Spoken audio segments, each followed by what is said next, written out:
ومن يدري بما هو آت فلا تحزن على ما فات وإن ضاقت بك الدنيا فدندن هذه الكلمات ألم نتجاوز العثرات بلى بلى وعادت للحياة حياة تذكر ليست الدنيا لا لا لا لا لا لا وإن طالت سوى لحظات لذا دندن مع الكلمات تفاءل خير تلاقي خير وما تدري لعل خير لعل خير تفاءل خير تلاقي خير وما تدري لعل خير لعل خير فلا تحزن على ما فات. Assalamualaikum warahmatullahi wabarakatuh. Berjumpa lagi dengan saya Sinta Bella, tentunya masih di channel Sinta Bella. Teman-teman, kali ini aku sedang bersama dengan Mbak Lulu Mukarromah. Ini beliau adalah salah satu perempuan inspirasi saya di story WA gitu. Jadi aku sering ngepoin story WA-nya beliau karena aku nilai jarang sekali hari ini dengan umur berapa, Mbak? Umur ya tua sih sebenarnya. Iya, kepala tiga, belum kepala tiga ya, masih muda lah.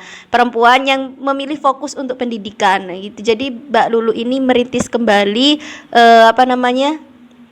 pondok pesantren yang didirikan oleh ayahnya gitu. Beliau setiap harinya kehidupannya bersinggungan dengan anak-anak kecil. Nah, apa yang menjadi spesial kemudian? Ternyata Mbak Lulu kepada santri-santri ini tidak memungut biaya sepeser pun gitu. Pertanyaan saya, dari mana kemudian dana ini berasal untuk menghidupi dan melanjutkan pendidikan santri-santri ini? Nah, itu nanti pertanyaan yang pamungkas. Nah, untuk pertama aku akan tanya dulu Mbak, apa sih yang kemudian menjadi motivasi Mbak untuk ikhtiar di bidang pendidikan, tentunya terutama pendidikan agama Islam, dan bagaimana asal muasal berdirinya pondok pesantren ini? Baik, biar lebih fokus ya. Iya. Santai. Baik. Jadi sebenarnya saya juga kepo dengan story-nya Mbak Sinta Bella ini karena menurut saya ya ini bentuk apresiasi, Mbak. Iya, Sebetulnya tidak begitu penting sebenarnya. Cuman bentuk apresiasi karena kita perempuan harus sama-sama saling mendukung ya, Mbak, ya kan ya gitu. Jadi saya juga apresiasi betul apa yang dilakukan Mbak Sinta Bella dalam, meskipun itu story gitu loh. Saya apresiasi betul karena saya melihat dia profesional, dia objektif, dia luar biasa, ramah, ya kan? Kan sulit menemukan yang seperti itu, Mbak.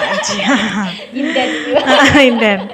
Jadi saya langsung saja pertanyaannya. Saya menjawab pertanyaan asal muasal dari pondok pesantren ini ya. Yang pertama itu memang pondok pesantren ini dari dulu sudah memang ada. Dari pas zaman mbah-mbah saya itu masih ada. Tapi bukan pondok pesantren, tapi majelis taklim.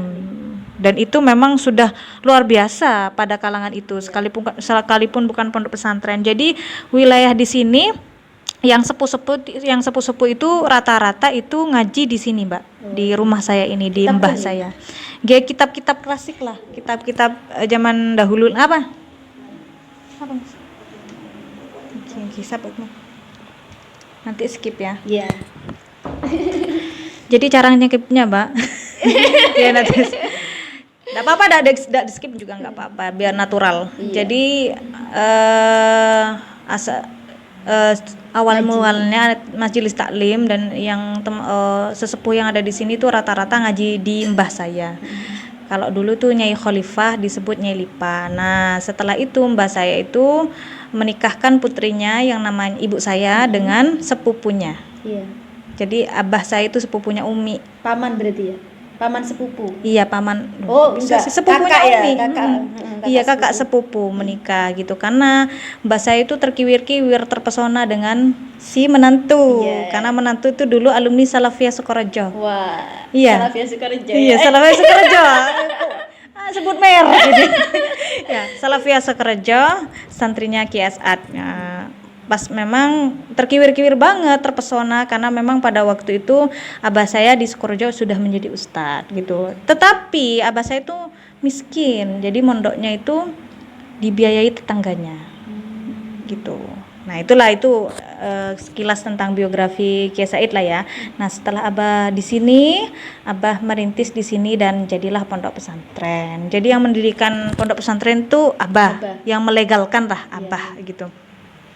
Akhirnya sudah berjalan, santri ada ya anggaplah banyak lah ya pada waktu itu sekitaran 100-an gitu, laki perempuan itu ya banyak lah bagi desa kecil seperti ini. Akhirnya sudah lanjut, sudah ada bangunan-bangunan. Umur 50 tahun abah wafat, saya masih kecil, saya yatim, jadi saya terlahir yatim. Saya bisa ada geradak seperti ini karena saya yatim. Iya betul. Iya. Jadi zona saya itu dari kecil sudah zona-zona tidak nyaman. Harus mencari uang sendiri dan lain sebagainya. Akhirnya abah wafat, saya masih kecil, kakak saya masih kuliah di Jakarta. Sedangkan di sini sudah ada berdiri pendidikan MTS. Nah ternyata MTS ini karena kita masih kecil, kita tidak bisa mengkoordinir. Dalam arti kita tidak bisa membangun sistem di sana, sehingga akhirnya MTS itu kami pasrahkan kepada orang lain sampai sekarang. Gitu loh, sampai sekarang. Makanya namanya tadi nggak sama dengan Sebenarnya itu abah yang ngasih nama MTS Nurul Jadid, karena kalau dulu itu bukan masalah relevan Mbak, tetapi sepenting berjuang begitu. Iya, karena MTS Nurul Jadid ini terusannya MI Nurul Jadid, itu hal sepele lah ya. Gitu. Jadi setelah abah wafat, saya masih kecil, kakak saya di Sidogiri, kakak pertama saya ada di sini, cuman dia mempunyai gangguan kejiwaan Mbak, kakak saya itu.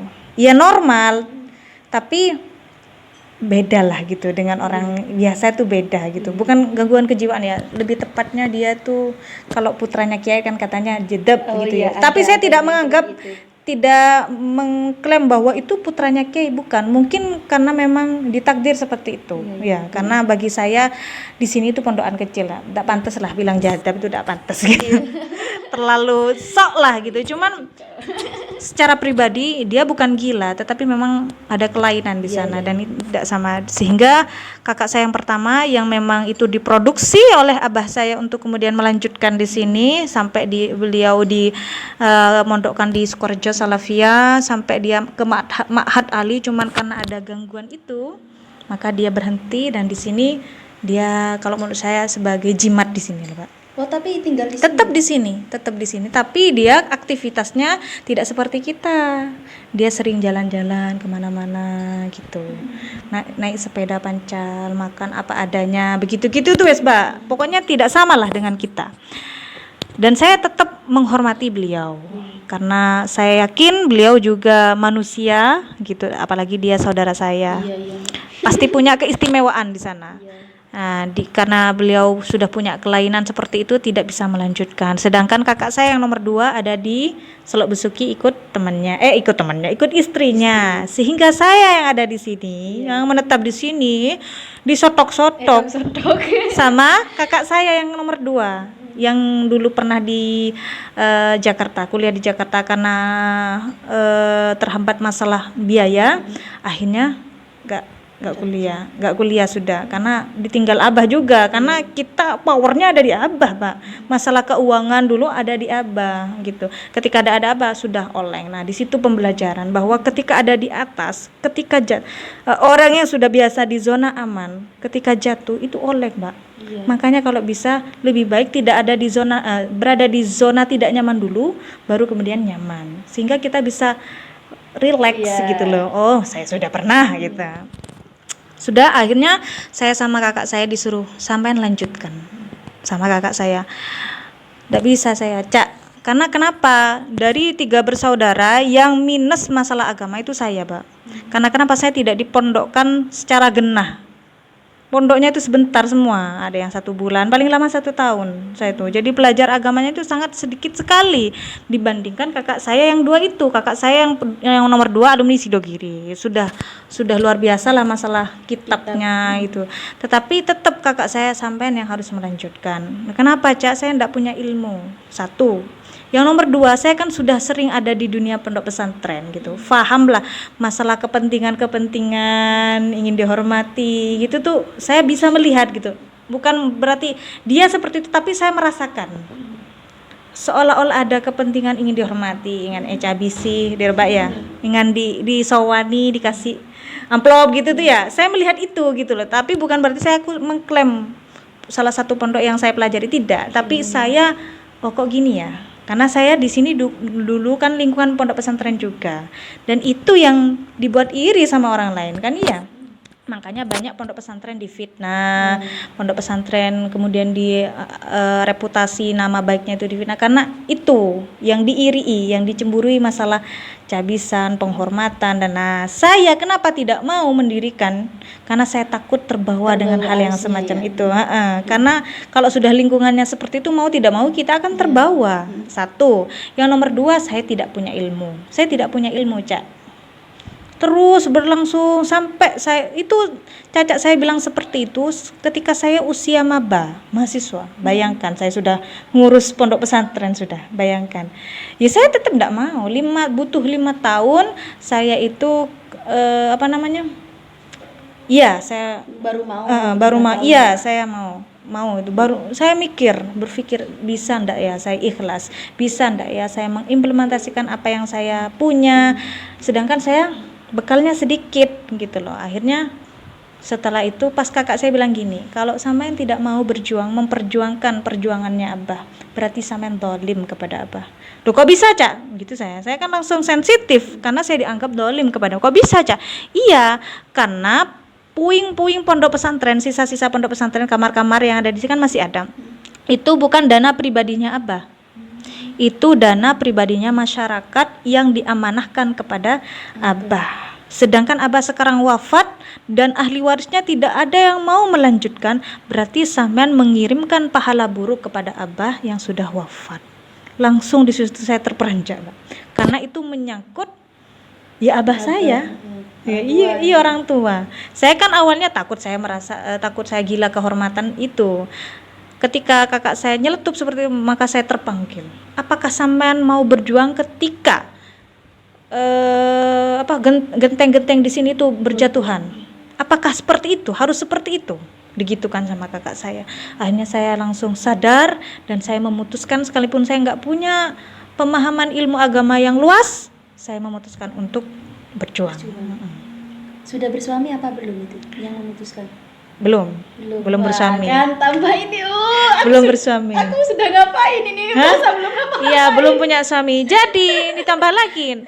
Jadi saya ada kontrak forum sama suami. Kalau sampean mau sama saya, kan kalau laki-laki kalau belum didapat itu kan ngemis-ngemis, Bayo. Itu ke malam. Laki-laki tidak boleh marah ya, karena itu memang sudah biasa seperti itu. Perempuan kalau belum didapat, dia menjadi ratu. Siapa Allah kan gitu. Nah, ketika suami saya itu sangat mengharapkan bunga aja. Karena dulu saya aktif, Mbak, meskipun tidak cantik, aktif, jadi agak terkenal. Jadi banyak dibicarakan. Nah, ini memang kenyataan. Tapi saya tidak cantik, memang hitam saya. Cuman karena saya itu aktif gitu, berani bersuara, jadi banyak diperbincangkan orang-orang. Sehingga suami saya itu penasaran, siapa Lulu itu sih? Jadi dia tuh bukan asli suka sama saya. Dia penasaran. Coba-coba. Iya, penasaran. Kalau saya asli suka sama suami saya, karena suami saya kelihatan smart banget. Ini anak mana ya gitu. Kok cek pinternya bilang sahabat-sahabat itu kok cek fasihnya gitu. Ketika itu di PMI ya. Akhirnya sudah setelah itu saya kontrak forum sama suami, kalau sampean mau sama saya tidak mau dibawa ke bawean, sampean harus ikut saya dan berjuang bersama-sama saya. Ditandatanganilah kontrak forum itu. Memang benar sih. Jadi kita sama-sama sepakat karena kita sama-sama aktivis, akhirnya kita kita sama-sama berjuang. Wow, awalnya adaptasi Mbak luar biasa karena kita dari keluarga yang berbeda. Suami keluarganya keluarga nelayan, sedangkan saya keluarga pesantren. Itu sangat luar biasa untuk memadu padankan semacam itu. Apalagi dunia pesantren sangat kental sekali dengan kalau Neng harus sama Gus gitu ya. Gus harus sama dengan Neng gitu. Sedangkan saya sudah terkiwir-kiwir sama si suami. Bagi saya nggak harus seperti itu. Sepenting dia punya potensi Untuk menjadi coach. Punya potensi untuk menjadi coach. Betul, maka akan saya perjuangkan. Begitu. Akhirnya ya sudah, mati-matian sudah semua memperjuangkan. Karena kenapa? Pertama kali saya melihat suami, saya bilang sudah gini. Saya sudah berkepentingan, Mbak, bukan atas dasar suka. Karena dia dulu gendut, hitam, aktivis lah ya. Hitam, rambutnya gondrong gitu ya. Tapi saya salut dengan keilmuan dan profesionalismenya. Profesional orangnya, Mbak, profesional banget. Jadi ketika melihat, ini cocok ini taruh di rumah ini. Cocok ini gitu. Jadi sudah sifatnya kepentingan. Kalau sana saya enggak tahu apa kepentingannya ke saya. Kalau bahasanya saya suka dengan wanita yang penuh dengan semangat. Kenapa kok suka? Karena bisa diajak untuk susah. Oh, berarti sampean ingin menikah dengan saya untuk diajak susah? Ya enggak. kan posisi orang tuh beda-beda. Ada kalanya kita ada di susah gitu. Nah, saya menginginkan perempuan yang bisa menerima saya ketika dalam keadaan susah. Seperti itulah. Oke, kita lanjut. Ke poin.